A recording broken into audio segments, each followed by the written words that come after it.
The Supreme Court will soon render a decision in the Prince Edward County case, the case that you fought. Do you expect that that will be a favorable decision? After Brown versus Board of Education, it took a long time for schools to start to desegregate. Virginia had massive resistance. And in Prince Edward County, the county fathers, rather than integrate the schools, decide to close down every public school. The African American kids had no place to go. Daddy called this smart young lawyer from New York, Bill Vanden Heuvel, and said, "We've got a problem. Can you help fix it?" He spent hours and days and weeks and months in Prince Edward County finding places for those kids to go to school. He set up what essentially became one of the best public school systems in our country. It was a seminal moment.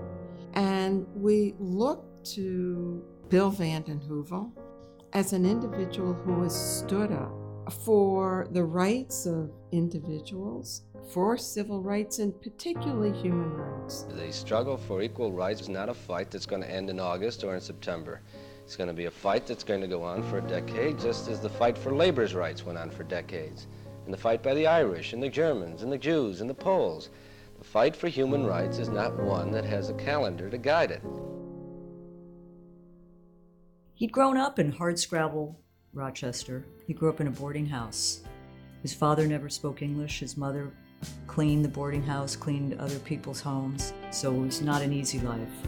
At the age of 14 or 15, he hitchhiked from Rochester to Hyde Park, and of course wasn't going to get into FDR's funeral. And then along came Mrs. Roosevelt, and he started a chat with her, and she invited him to go in and attend the funeral. That love for Roosevelt came early and stayed with him. He admires great leaders.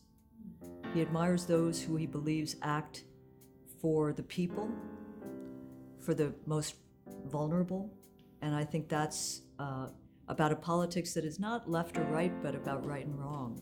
He always wanted to be a voice for those who were otherwise voiceless. Prisoners are the number one example in our society. And in the first year that Bill was the chairman of the New York City Board of Corrections, jails got more attention than it had in the previous century.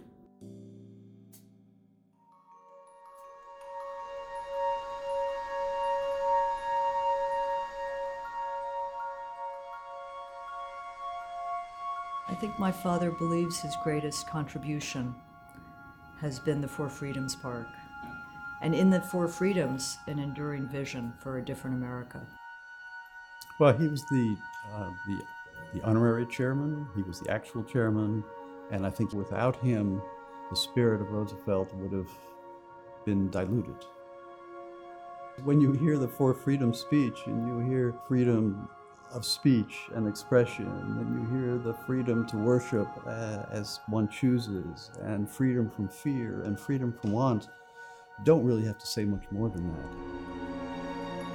At the dedication, Governor Cuomo called Bill a juggernaut of determination. I mean, when he gets in mind to do something, he just doesn't stop. He has always, in every role he's played, has said, I see a problem, I see an injustice, I'm gonna work on fixing that. And that's exactly what we need in our country today. It's very clear to me that his whole life comes from the heart. He has taught me to understand that you continue the fight, even when you're down and out, but you continue the fight because it's larger than you. We have to be more secure in our own society and in our own values. We have to be more secure in what we stand for as a nation, not only as a symbol, not as a myth, but as a reality. We have to really come to believe that all men are created equal.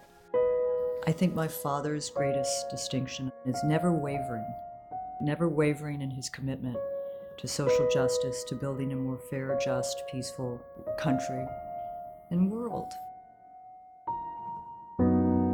there's no one who better exemplifies the work that needs to be done, the commitment that we've got to social justice than Bill vanden Heuvel. Daddy, thank you for moving mountains for all of us. Thank you, Bill, for being our superhero over the years. Congratulations, Bill. You've been a champion for justice since I first met you, and you've been that way your entire life. Well done. Bill, I want to congratulate you for your transformative role in the world. Bill, you're my mentor, my teacher, my guide. You've been there forever, and you'll always be there. You've given everyone who's ever met you the greatest gift of all, which is love. Thank you.